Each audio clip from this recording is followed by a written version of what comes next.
Well, welcome back to the channel, all of you tweakers, man bun wearers, man bag users, etc, etc.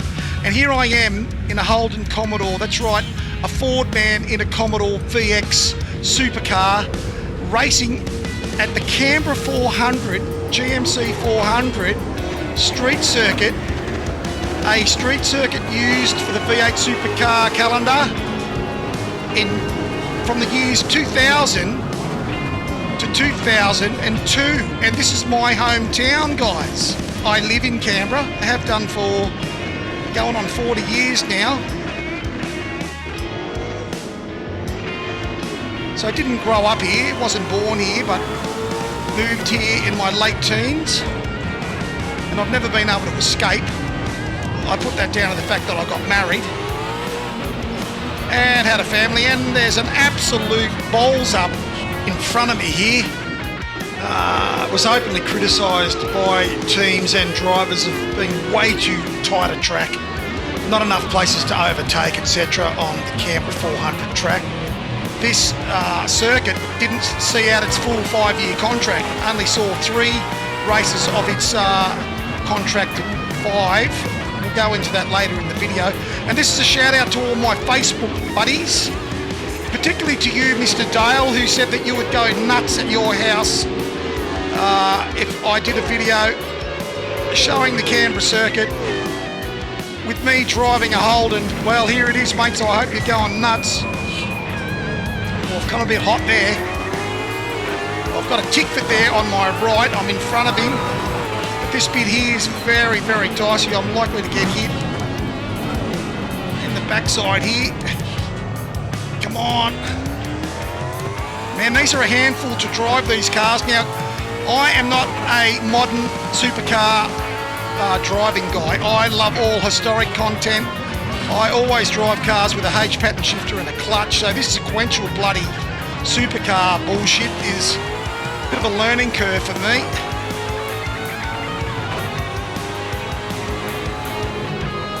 There's the National Library there on the left.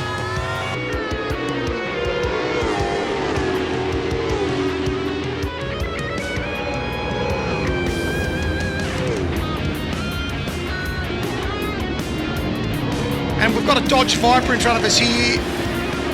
They were in the 2000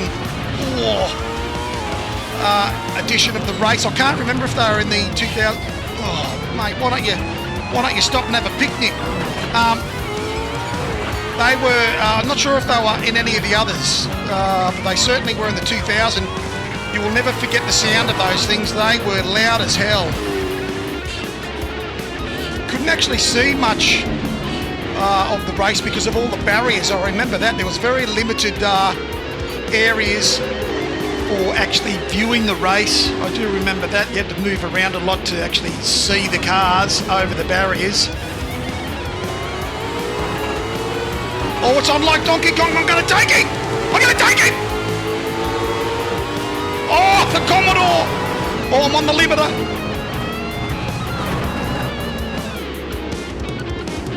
Oh, my appalling driving has caused me to have to brake probably way earlier than what a professional V8 supercar driver would need to brake. Another very tricky part. I'm going to go straight ahead here.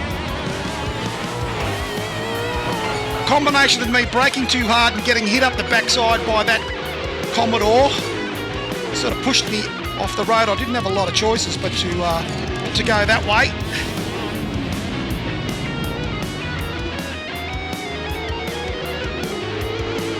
Let's talk about the Canberra 400 and why it didn't see out its full 5 years. Many reasons for this. The cars are too loud. Oh, they're too loud. Oh, pollution.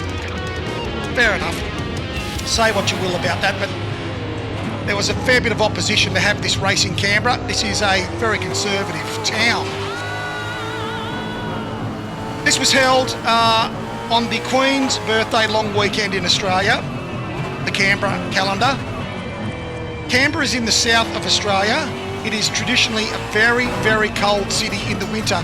We have our major snowfields in Australia are only a couple of hours from Canberra. It was extremely cold when this race was held in Canberra.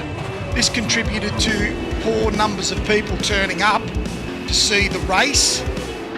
And because we are a local government, always strapped for cash. Well, they seem to be able to find cash to build trams and stuff, but God forbid you had money to put on a motorsport event. That's outrageous. There was a change of government, and the government that were in at the time who said, yep, we'll put this race on, and we're talking about $5 million was basically allocated to run this race, plus additional ongoing costs to keep it going. I think there was another sort of, $2.5 million or something was budgeted to keep it going for its time, but those budget estimates blew out, and there was an inquiry, of course. You gotta love the inquiries. There was an inquiry, and it was found that it was highly overestimated what the event would make for the Capital Territory, and totally underestimated what it would actually cost. No, a government would never do that. So when the new government got in, Stanhope, he just said, nah, we're not going to keep pumping money into this. It's bleeding money.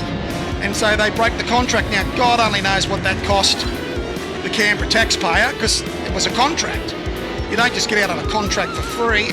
So yes, in the end, the race was canned and it was no more. The Canberra 400 was no more. Oh, and we got more crashes, more accidents here. Oh, it's chaos and mayhem.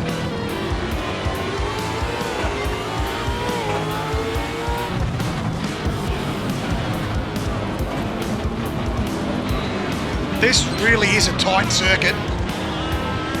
Now, from memory, I think the first year this ran, 2000, I think they saw like 109,000 spectators or something, so that wasn't too bad.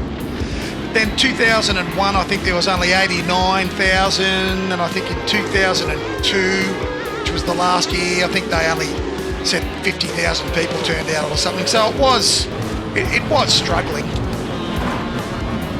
And as you can see, guys, I have a motion simulator. This is a motion simulator that I built myself, and I now teach others how to build this motion sim. Motion sims are very cost prohibitive. That's why I built my own.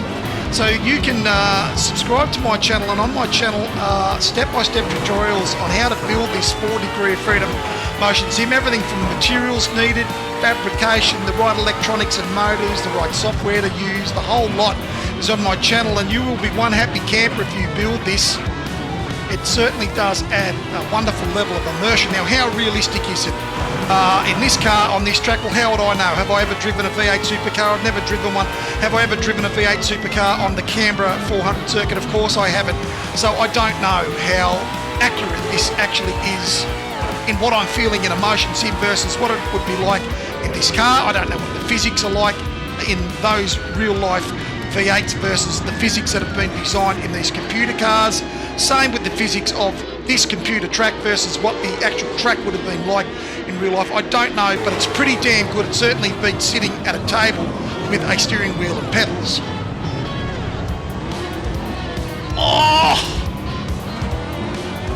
Old Parliament House here on our left. Can't see it because of this stupid seat. There it is. Stupid seat, bloody wraparound business. Like, why do you need to look after your neck in these cars? It's ridiculous. Didn't I get past this bloody Tickford?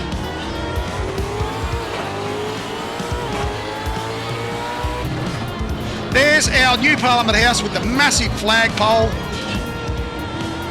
Coming under the parliamentary triangle bridges that go into Parliament House.